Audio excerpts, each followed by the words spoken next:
So yes, I've taken a lot out of this presentation, and particularly about how to build success in aiming for high expectations.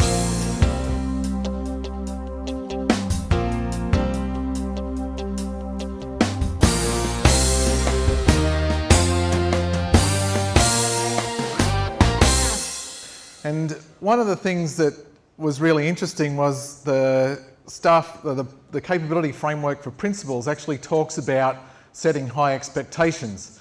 So the nexus today between high expectations and the capability framework is that notion of leadership. So I'm going to give a leadership perspective on the notion of creating a climate of high expectations. I need to find out how.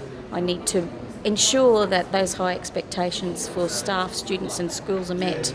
So I've been working very hard to build my own personal knowledge around that area. The interesting thing for me was that in all the work that I've done in terms of investigating leadership and more recently with the Australian Primary Principals Association about inspiring educational leader, one of the things became very clear was that leadership by itself, in its very nature, is paradoxical. And so I started to think about the sorts of things that I read, and I started to think about the sorts of things that I learned through my experience.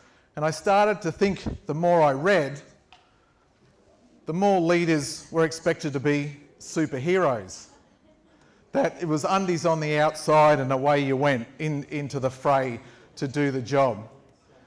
And over time, some of the things that you read about leaders being great orators, leaders being a great influence on people, leaders being able to lift performance, I started to think about what that meant in day-to-day terms and what that meant for people who might not necessarily have those gifts of great leadership. And I started to think about that notion about being a superhero and just being me, and how I could try to get those sorts of things together. We get to the very best out of everybody who works in our schools, myself, my staff and the students. That's what I was expecting to hear, some strategies for that direction that I would need to take.